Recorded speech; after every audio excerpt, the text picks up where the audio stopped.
and welcome to Fat Squirrel Speaks. Today is Wednesday, January 10th, and this is a special episode.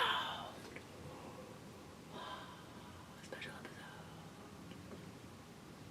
episode. I thought I would record like an origin story podcast for folks who are new to the show and have like basic questions about like what I'm hoping to answer today is why I started podcasting, why the show is called what it's called, although I didn't put that in my notes, so hopefully I remember. How I started knitting and how I started spinning. So let's talk about that stuff. Before I do that, if you're just seeing this for the first time, this is not a normal podcast. I do a bi-monthly podcast, and this is not a normal episode. So I will not be showing any knitting or spinning. If you're looking for that, go to a different episode and you'll find it there.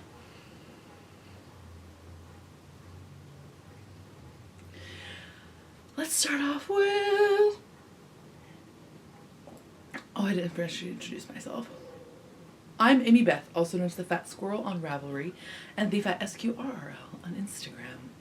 Okay, let's talk about me for a really long time without any other input. It won't be awkward, I'm sure.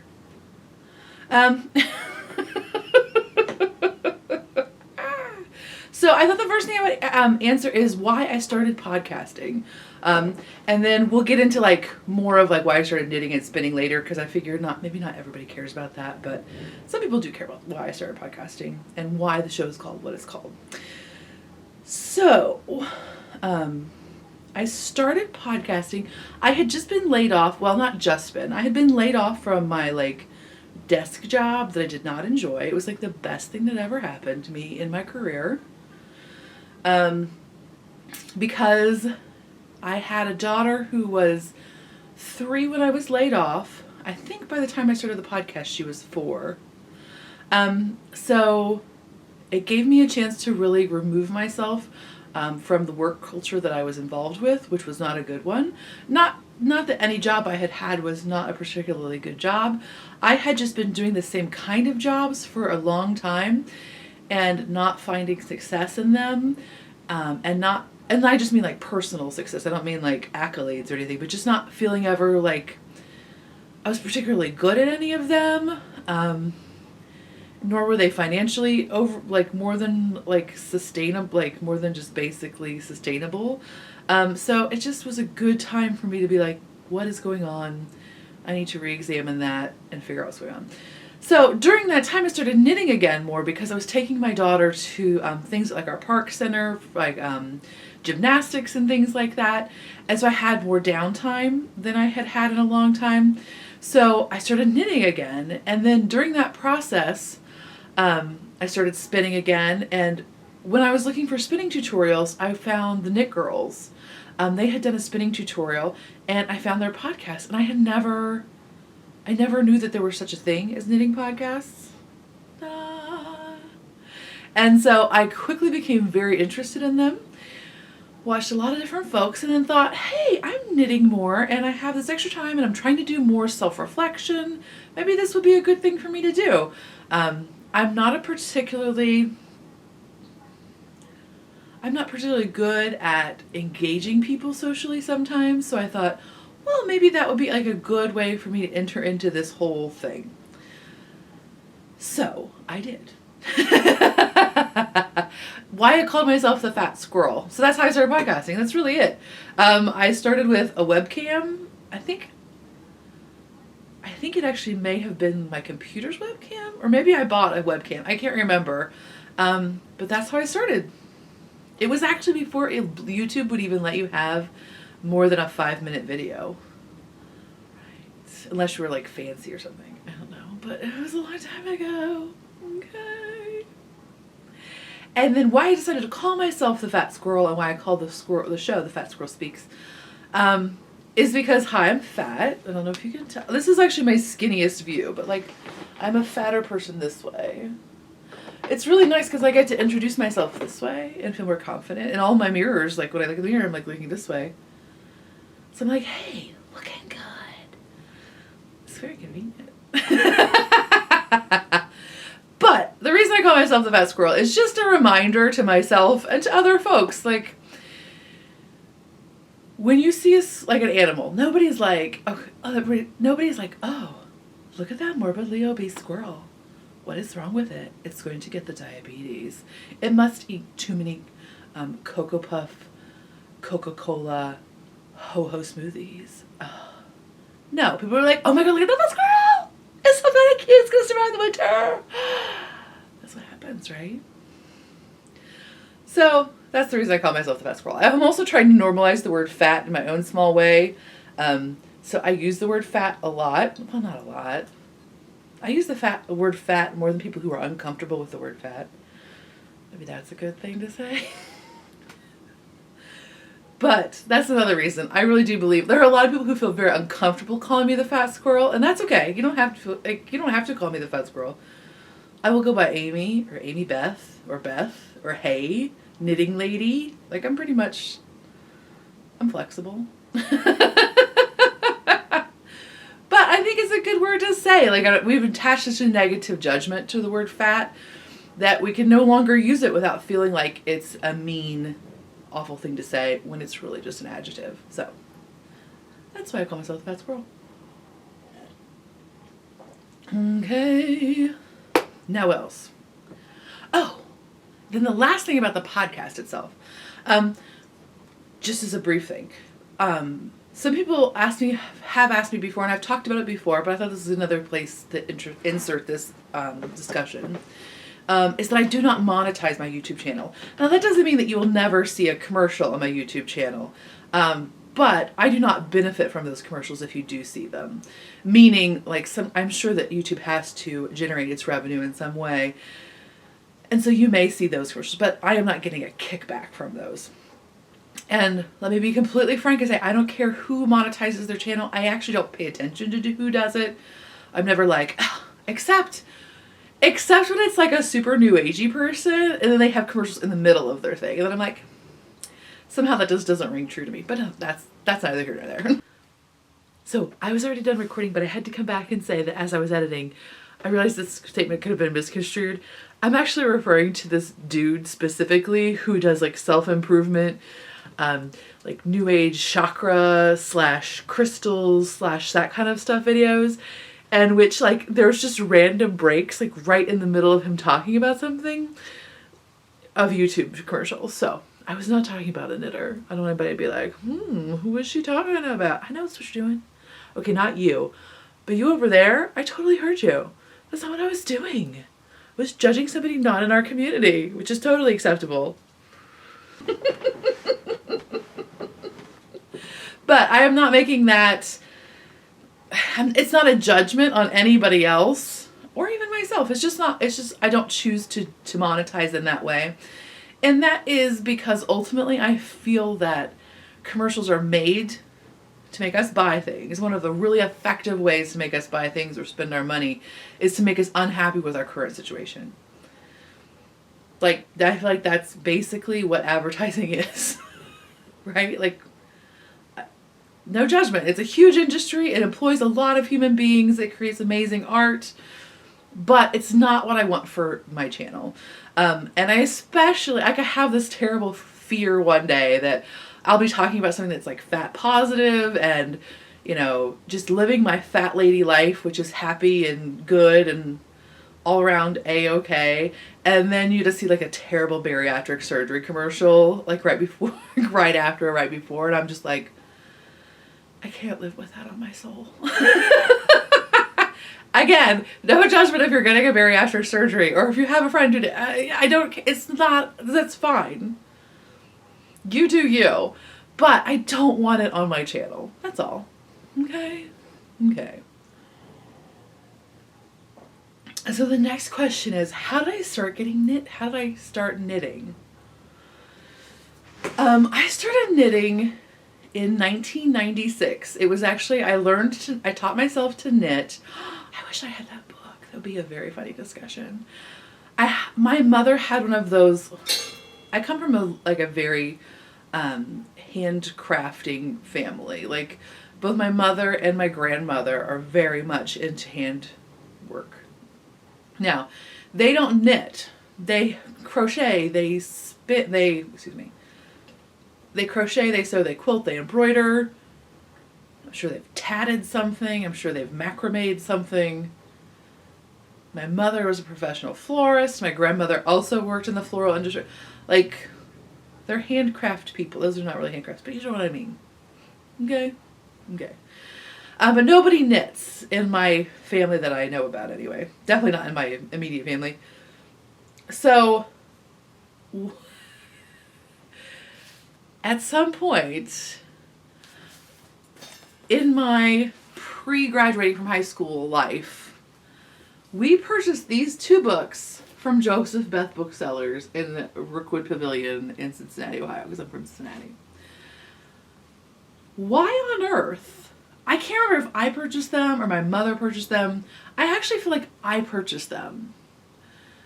Why on earth I purchased these books when I could not knit is not exactly something I understand. However, I did, and I'm glad I did. I have a secret feeling that I actually purchased this one first, which is a, and I'm going to say his name wrong because I always do, but Cafe Fassat, his Glorious Knits, which was like published in 1980 something. And it's amazing, right? Like, it's just beautiful photography, great colors and textures. And it's dreamy, right? I've never knit anything from this book. It was just way too intimidating in terms of, I of course wanted to knit the thing as it appeared, and I had no access to those materials. It's like at that time in my life. Like, I was like, not that I wanted this one particularly, but I would have wanted exactly what had been pictured. That's how my brain works. I'm very left-brained, by the way. And then somehow, I also purchased this one, which is Alice Starmore's The Celtic Collection. I bought these before I knew how to knit. Now, this one had just come out because this is actually published in 1996. And I learned to knit in the late summer to fall of 1996. So maybe I purchased this one after I learned, but I don't think I did. I think I did not know how to knit yet. I could be wrong. Maybe I did purchase this after I learned to knit. But I know that I purchased it before the Christmas of 1996.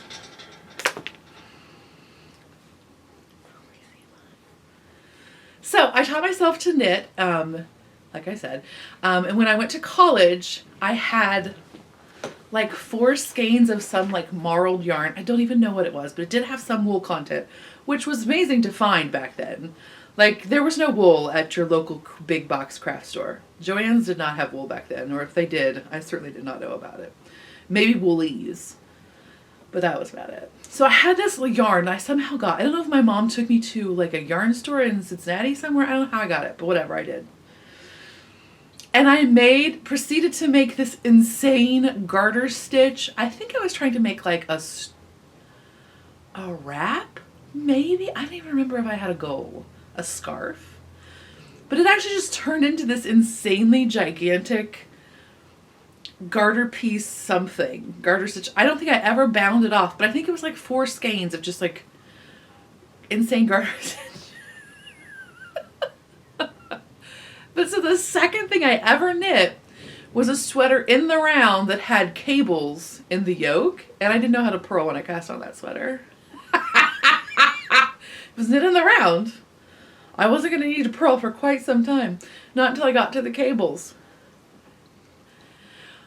I took that sweater, or wore that sweater sometime later. I went to college in Northampton, Massachusetts, which, by the way, is the home of Webs, which is now yarn.com.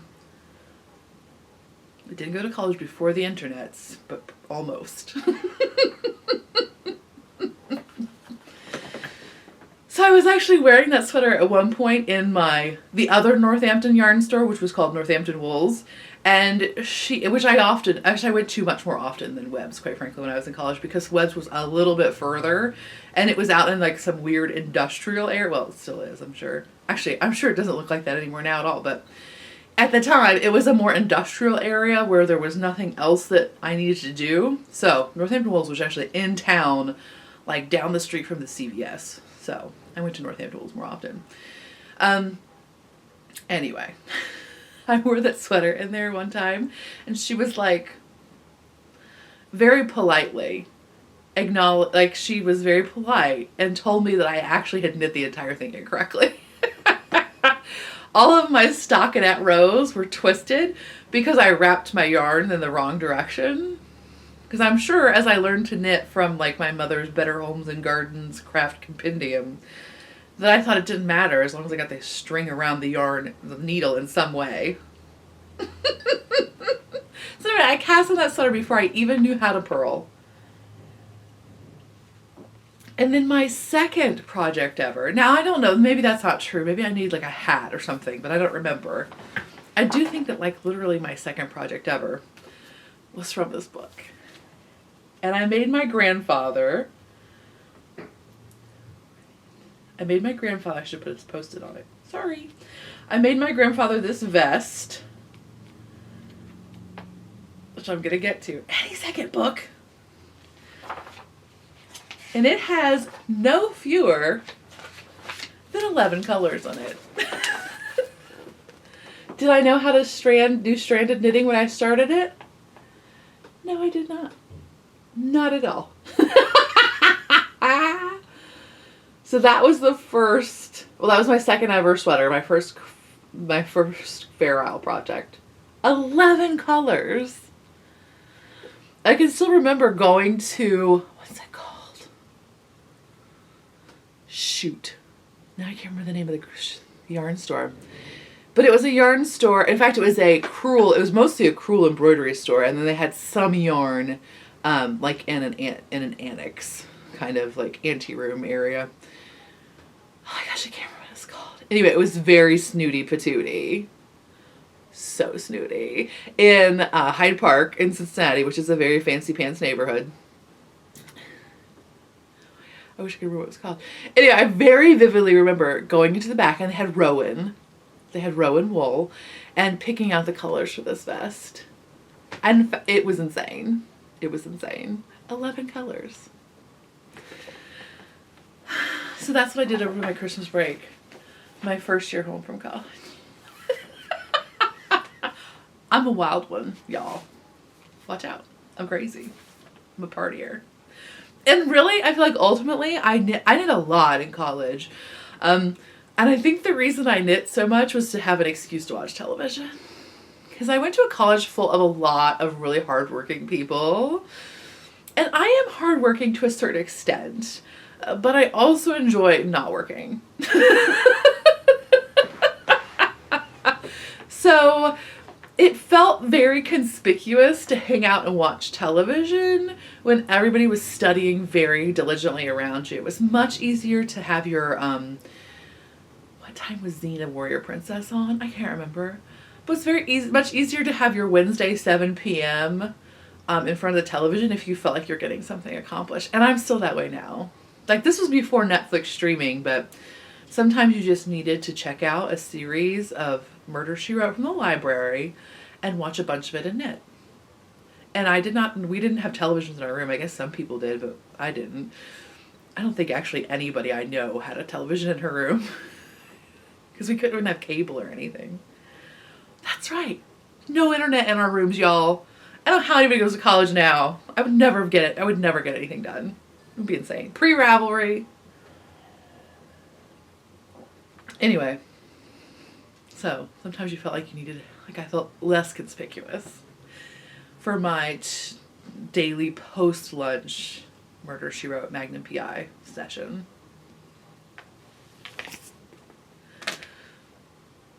Giant nerd. So then, is that all I need to talk about? How I started knitting? I think so. Joseph Best, my mom, Mammal being okay. So then I started knitting because of this book. I purchased the Fleece and Fiber source book as soon as it came out. Again, even though I could not spin yarn, I don't think at this time. Well, I know I didn't. I was just trying to figure out what day it was. What day? What year, y'all? But for some reason, I purchased it as soon as it came out in the year 2009. Maybe I didn't get it that soon. Did I get it that soon? Yeah, I actually probably did. Oh my gosh, I'm getting so old so fast. Anyway. So I bought this book and was intensely in love. I mean, if you don't have this book, even if you don't spin, I highly recommend it. If you're at all interested in wool as a product of sheep, it's amazing. It's an amazing book. And it's a beautiful coffee table level book. Like, it's just gorgeous. It's beautiful. And it made me want to spin. So I purchased a Louette S10 used from a couple of fellows here in Indianapolis off Craigslist. And that was my first spinning wheel. And now I don't use my Louette S10. It's upstairs. I should probably rehome it. I just haven't gotten there yet. But I should. So I have that, and then I have a Ladybug. And I purchased a Hansen mini spinner, I want to say 3 or 4 years ago. I had an Achilles issue. Actually, that's not true. I had a bursa in my heel, and I didn't know what it was because I don't like to go to the doctor because, hello, all they do is tell you you're fat and then send you home. Anyway. If you're a doctor and you don't do that, thank you. But you know a lot of other doctors do. I'm just saying. So anyway, I purchased the mini spinner because I was having a lot of trouble traveling and pain with that. And now I'm better. So now I have both of them. And I enjoy both of them. And so then the last thing I'll talk about is how I started my business. And I actually didn't start the business until I have been doing the podcast for some time. Not for a long time, but for some time. And I wanted project bags. I was always a Ziploc bag / you get like the fancier bag from the bookstore, you know, like the paper bag with the handles. Use that as your project bag. When I knit my 11 color Fair Isle sweater vest, I had a basket that I bought at Pier 1 Imports before it was fancy, you know, like in the olden days, when it literally was just like a kind of a high-end junk shop. That's not true. But it used to not be very fancy at all. So I used that with like 2 napkins in it to keep the yarn from snagging on the basket, because it was like chunky basket even. Terrible yarn basket. So I saw these things called project bags. I was very interested, but did not have the funds at that time. As I said, I was laid off to make that happen. So I saw this fabric at Joann Fabrics and loved it so much. And I have traditionally fallen in love with many a home dec fabric, but because I'm not a home decorator, I just never had use for them. But I have actually, since before I went to college, I've always loved fabric just as an object. And in fact, several times I've tried to learn to quilt, but my best friend of many years at one point said to me, I don't think you want to quilt. I think you just like fabric. And it was like, what a basic thing to tell you, right? And yet it was totally like mind-boggling. I was like, oh my gosh, I think you're right. So at that point I stopped trying to make a quilt and just framed fabric and put it on my wall. And so that's how I still feel about fabric. But this is what started all. This is actually my very first project bag. Right? It doesn't have a good zipper. It doesn't have end tabs. So this is not like what my project bags are about now. It does, however. Oh, does it have the same lining? I think it does. I didn't even know that I needed to change the bobbin color to white thread. Didn't even know that. I had not sewn much beyond home ec. And again, I did make a tree skirt once that was quilted. So yeah, that's how the business started. I showed my project bags on the show, and I think I had 8 people ask me if they could buy one. And I was very excited. So excited. So that has totally changed the course of my life, y'all. How crazy is that? Knitting. You're awesome knitting. You're super awesome knitting, people. Amazing.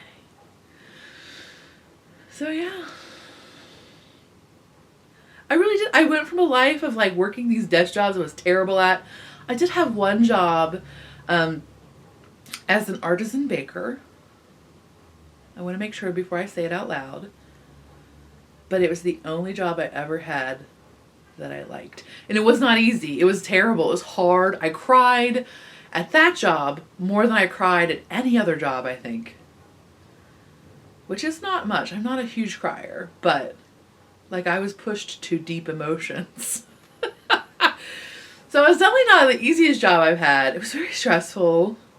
But it was the only, and I wasn't really great at it. I mean, I was okay. I was proficient. I did what I needed to do, and I didn't screw up anything terribly bad. But it's literally the only job I ever had before this one that I felt I was even remotely good at.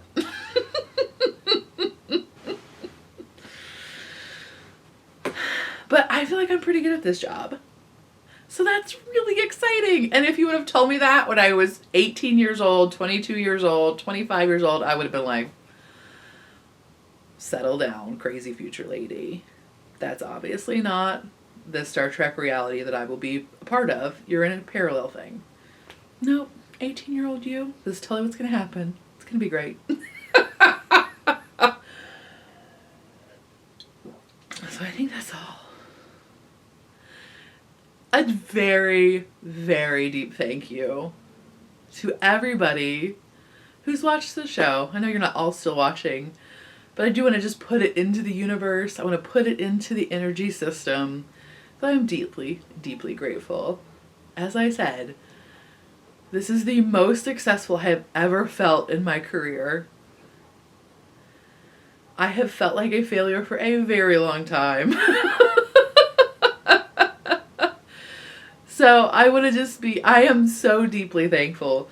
Not only that I actually have a way to pay my bills, but I am also just continuously blessed with people saying, things that are not a huge thing to say, but saying things like, you helped, I was having a bad day and you were helpful. And as a person who, I should stop saying it now, but throughout my formative years, I was very socially awkward. And I do need to stop saying that now. Like, I have different weirdness, but I'm able to talk to people in my current stage of being. But because that's part of your formative truth, I think you just carry it over into thinking it's your reality now, right? Like, I still think of myself as unable, really, but I actually am able to talk to people. Neither here nor there. As somebody who does have social awkwardness in her body somewhere, like laying over from her past, it's amazing. I would never have thought that I would have a job that gave me the ability to, like, hold a hand through a bad moment. You know what I mean? Like, it's an amazing gift. So I am very deeply thankful.